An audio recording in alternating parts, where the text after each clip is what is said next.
Our nation has never been more divided. I mean, of course, that's not true at all. We literally had a civil war, but we didn't have social media back then, so it feels like we're more divided. Plus, there's so much to fight about right now. Coronavirus, is it real? Yes. Racism, is it real? Yes. Are you kidding me? But it wasn't like this 3 months ago. We all came together. We knew that Jordan was the GOAT and Carol Baskin killed her husband. And now we can't agree on anything. With that in mind, I'm comedian Dustin Nickerson, and here is my guide to fighting with your friends and family on the internet. Number 1. Always assume the worst. A lot of Facebook fights actually start off very calm. Someone innocently asks something like, hey, honest question, do you think masks actually help? Never give this person the benefit of the doubt. You escalate this situation immediately. You come hot and heavy and answer that question with something like, yes, they do help. Stop you from being a murderer. This way, even if that person didn't intend to be in a fight, well, they're in one now.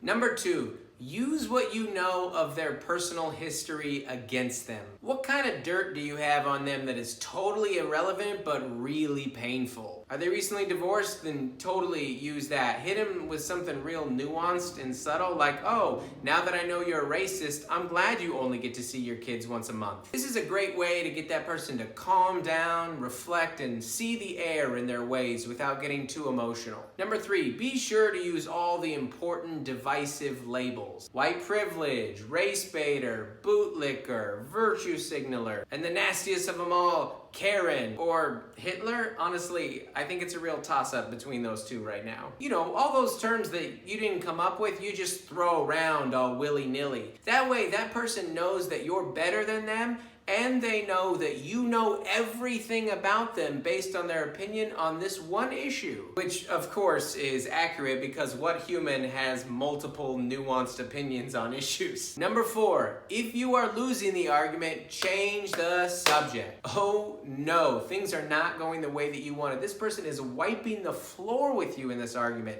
So what do? Start a different argument. Are you arguing about police brutality? Well, bring up how non-cops murder people too. Has someone convinced you that a rise in coronavirus cases isn't necessarily a bad thing and maybe has something to do with there being more testing, and maybe we should have like a balanced version of quarantine where we open some businesses and people get to keep their livelihood but we quarantine the people that need to be quarantined? Yikes. Abandon ship. You remind them that Obama was way better at walking downstairs than Trump. And if you can't do that, even better. Pull a Hillary and delete the thread altogether. Number 5, reject nuance or subtlety. What is this, poetry? Are you writing a stanza? No, you put on caps lock, you keep it there, and you start sharing articles from the sketchiest websites the internet's ever seen. And number 6, finally, under no circumstance, empathize, admit fault, or change your mind. What are you, a human who's trying to better yourself by growing and listening to other humans and their critical thoughts through their unique experiences? Pfft. Quit being a snowflake. You got the truth and you're here to make sure that they choke on it. So there it is, folks, a guide to fighting with your friends and family online. Follow these surefire tips and make sure it'll be the most uncomfortable family Thanksgiving yet. Just kidding. You're not gonna get invited.